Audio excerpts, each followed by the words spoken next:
Hi everybody. Now I wanted to do this video today because obviously I know that a lot of people have struggled with mental health over the last few months, over the last few years, and I went on Barry's show not long ago regarding his mental health program, and I wanted to really tell my story basically on my own channel as well.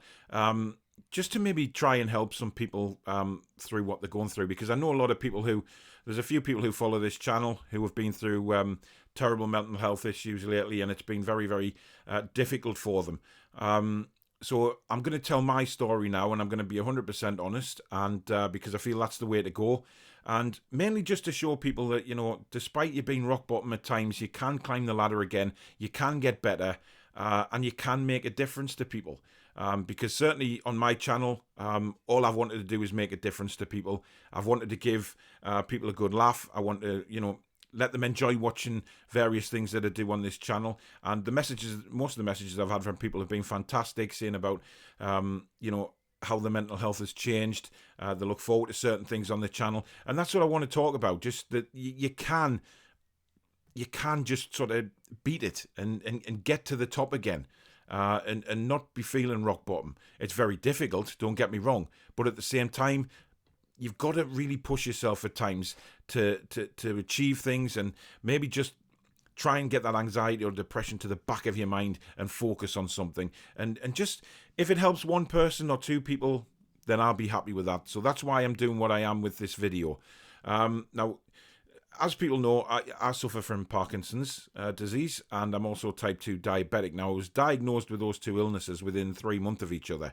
So it was very, very difficult. Now, when I was growing up as a kid, my parents split up when I was around 16 years old. That had a big effect on me, and certainly on my mental health. But back in them days, it wasn't very knowledgeable. It wasn't very highly thought of, and a lot of people they just said, oh, pull yourself together, man, sort yourself out. And as we know nowadays, that kind of thing is the worst thing you can ever say to anybody who is suffering from mental health problems. So I didn't really understand what was going on in my own mind at that time, why I was feeling like I was.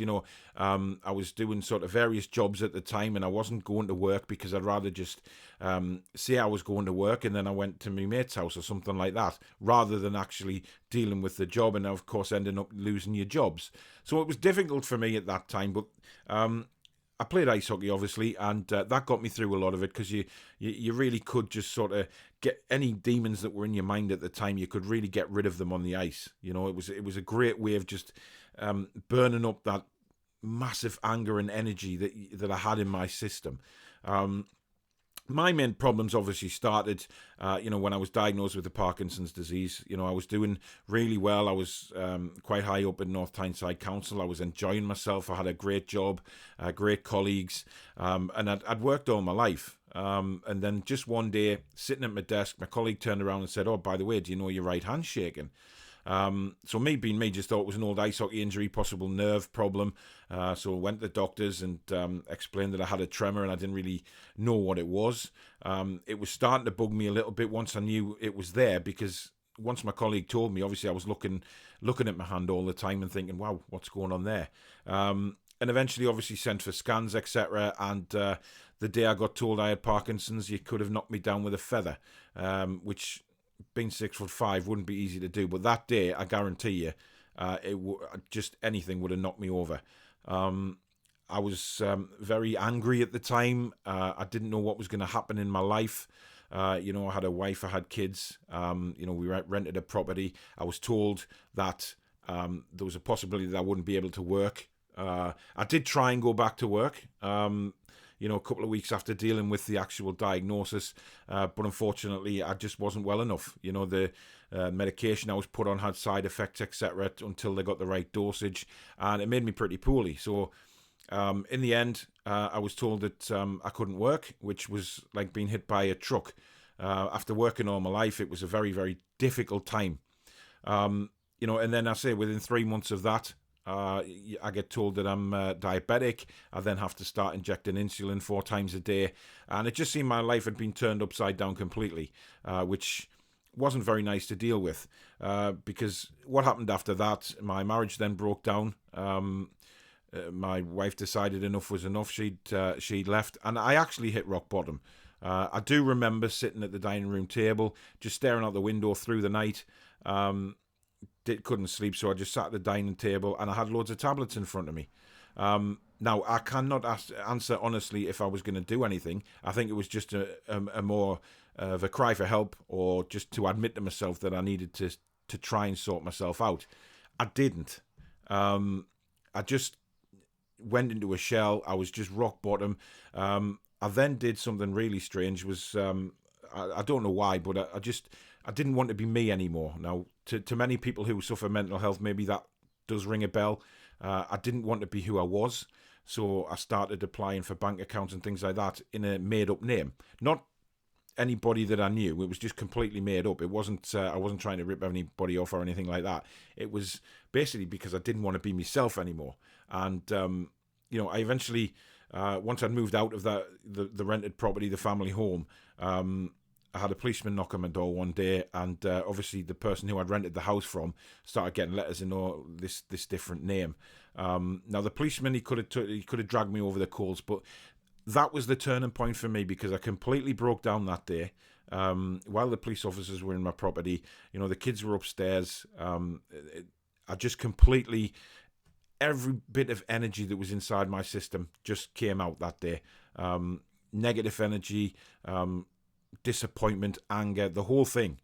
Now, the policeman, one of them who was dealing with the case in particular, was fantastic.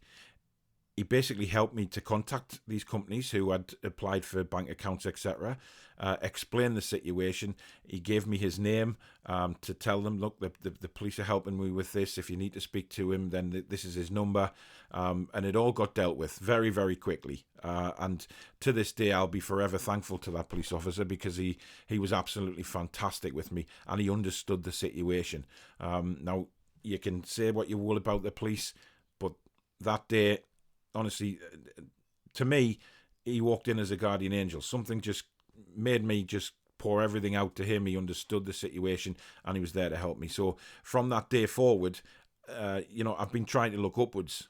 Now, once that was dealt with, I then found a new property for me and the kids, and I tried to build my life up again. And that's what it's been like since then. I've completely changed as a person from 4 or 5 years ago. I'm not the same guy. I was very bitter about what had happened to me, and I wasn't nasty to people, but I didn't treat people in the right way, or as well as I could have, because I was very angry about what had happened to me, and saying, why has this happened to me? Why is everything being taken away from me? And it just deteriorates. Things deteriorate very quickly when you've got a mindset like that. But since then, I've grown again. I've sort of rediscovered myself, changed who I am. I'd like to think I'm a much better and nicer person now, because I've accepted what I've had to deal with. I've accepted the fact that I have Parkinson's. I've also accepted the fact that I have diabetes. And, as long as I manage the medication, things will be fine. What does scare me on a daily basis is not knowing what's around the corner with the Parkinson's disease. At the minute, yes, I'm in a lot of pain every single day. There isn't anything I can do about that, because, you get muscle spasms, stiffness, the tremors. Luckily I don't suffer from a lot of tremors, because the medication is keeping that at bay at the minute. And the consultant has told me that, my Parkinson's specialist has said that I could, just deal with what I'm dealing with now for the rest of my life.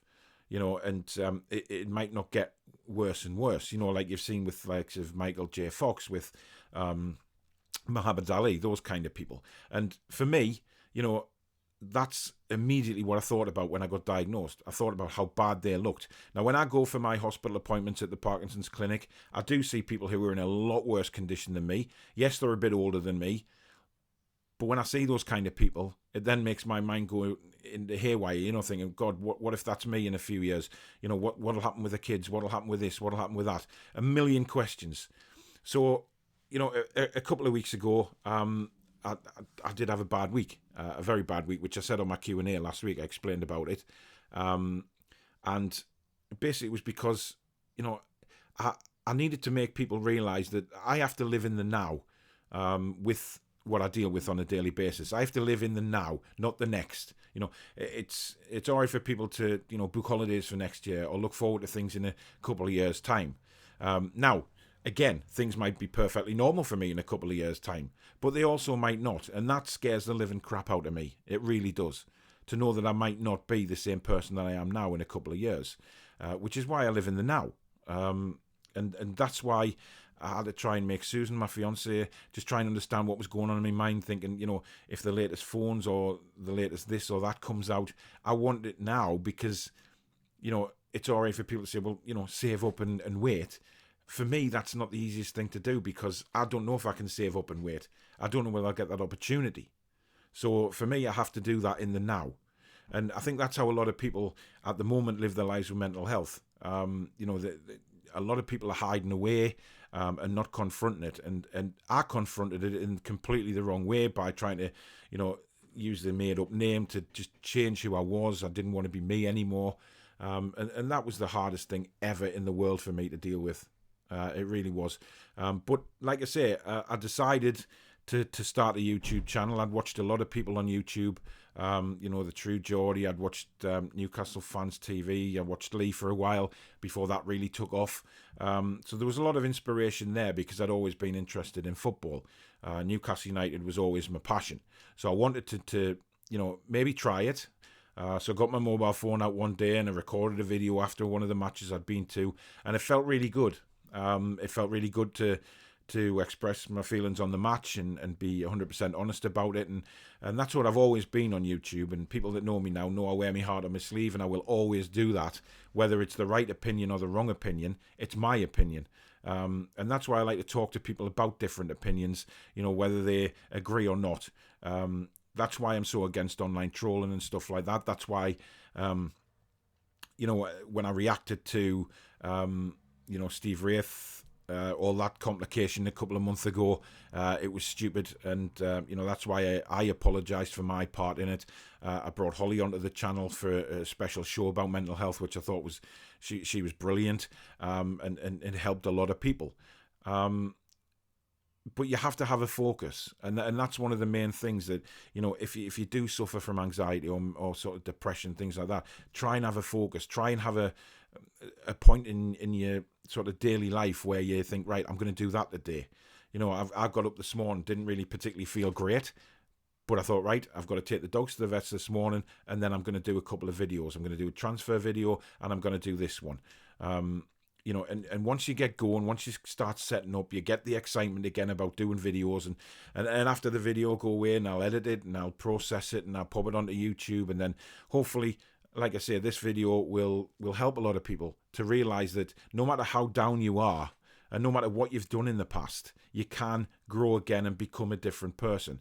A lot of people say, oh, leopards don't change the spots and all of this. That's not true when you're dealing with mental health, because you do silly things when you're depressed or you're anxious. You don't think straight. And that's what happened to me. It didn't think straight.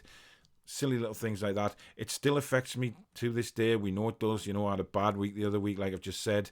But after a couple of days of being like that, I then opened up to Susan about how I was feeling, and I think that helped me immensely.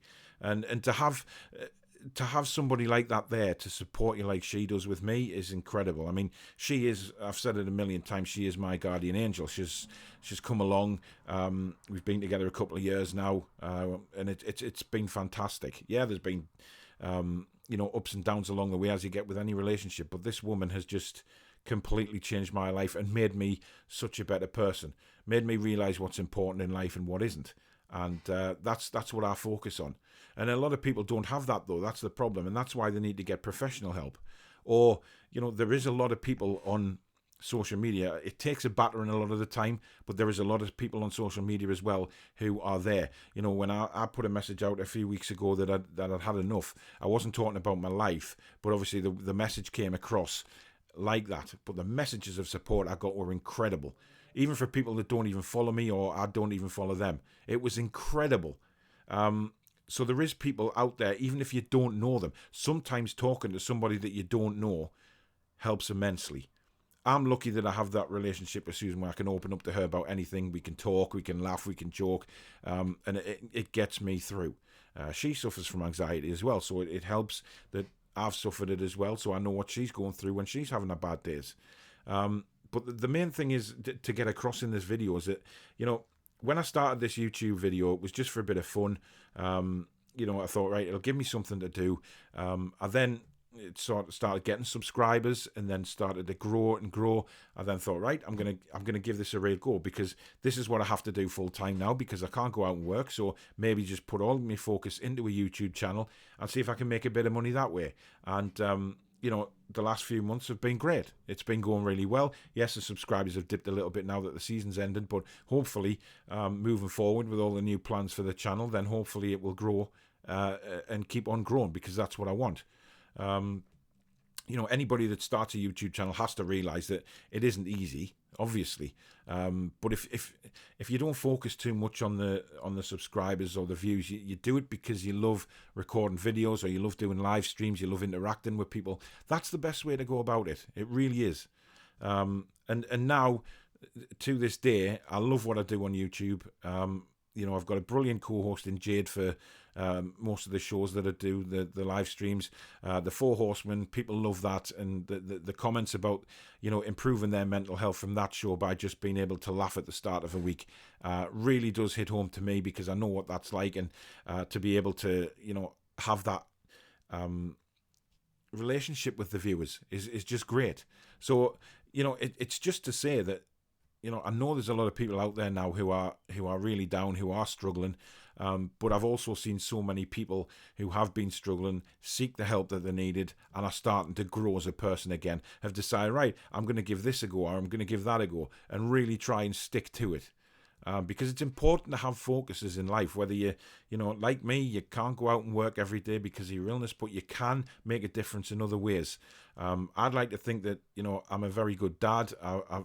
My kids have been, since they were born, they've been my number one priority, and they always will, until the day I'm no longer on this earth. Do they annoy me at times? Damn right, but what kids don't? They have the tantrums, they have the mood swings, but they're your kids, and you do anything for them at the end of the day, and that's the way I've been sort of all my life since my eldest was born. They've been my number one focus, and it also gives you something to just try and think, right, I'll take the kids out, I'll take them down the river, or I'll take them in the woods. You don't have to spend money. If you're struggling with money, you don't have to spend money to let the kids go out and enjoy themselves. We lucky, we've got the tech sort of stuff for them as well, but we also love taking them out. And that's what it's all about, just trying to focus your mind on something. And I hate, going on Twitter and I see people struggling, and I want to help people who are in the same situation, who've been through similar things to me, but aren't quite out of it yet. You'll never be out of it fully with depression and anxiety. That's impossible. You just never will, because it's always there. It will never go away. But it's how you learn to sort of push it to the back of your mind and try and move your life on. And that's why I wanted to be honest in this video, to say, you can be rock bottom, but you can grow again, and you can grow as a person, and focus on something that's really important to you. Whatever it may be, whether it be YouTube channel, whether it be collecting things, whether it be just walking or going for runs, or joining whatever clubs there are in your area, things like that, just to give your mind a breather from all the anxiety that's going around in it, and to try and maybe focus on something else.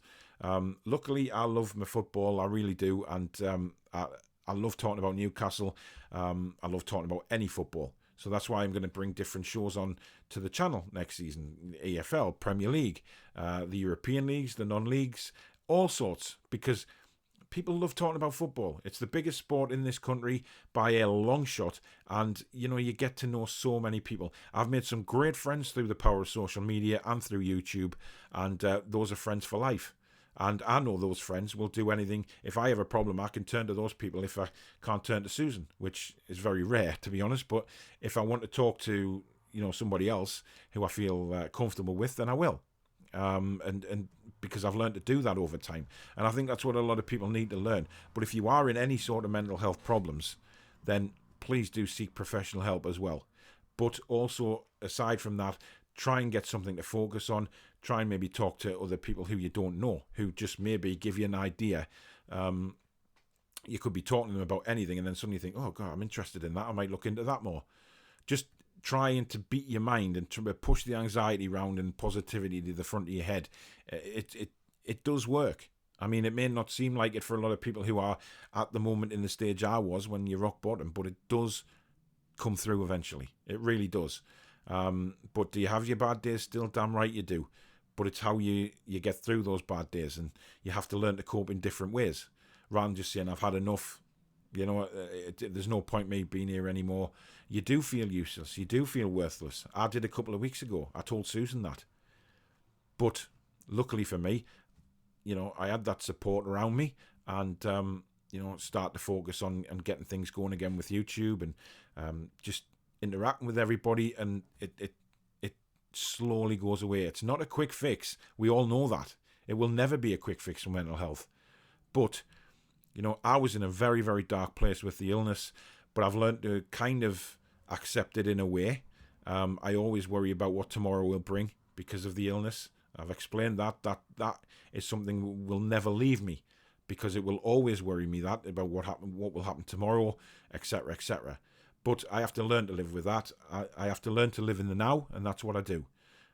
So, like I said, I just wanted to make this video to explain my story, and sort of what happened to me, the diagnosis. I'm not going to hide from that. I'm quite happy for people to know, because I can live a decent life at the minute. Yes, the pain cripples me sometimes, the headaches, etc.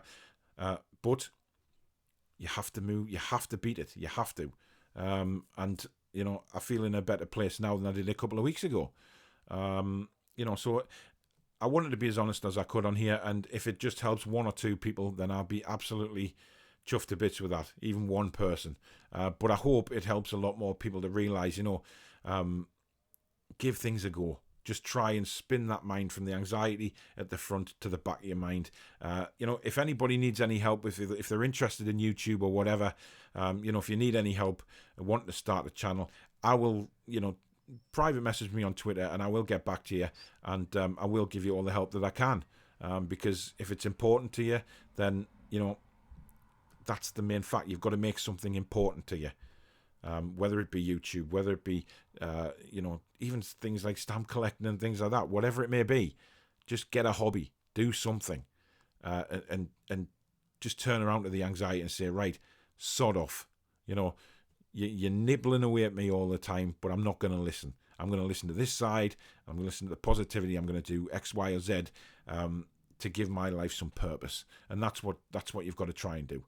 But thanks very much for watching the video. Like I say, it's sometimes difficult to talk about when you've been through what I have. But, again, being honest and hopefully helping other people, because despite the marriage breakdown, my ex-wife is now with someone else who is a fantastic guy. He's great with my kids, a very good role model for them as well. And I'm very, very, very happy for the relationship they have with my ex-wife and her partner, which is great for me. I'm obviously with Susan. The kids get on great with her.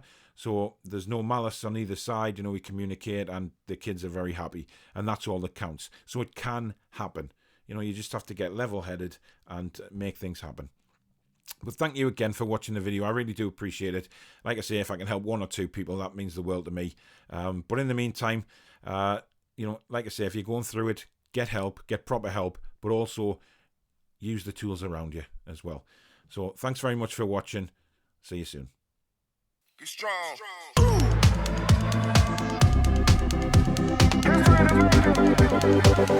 strong.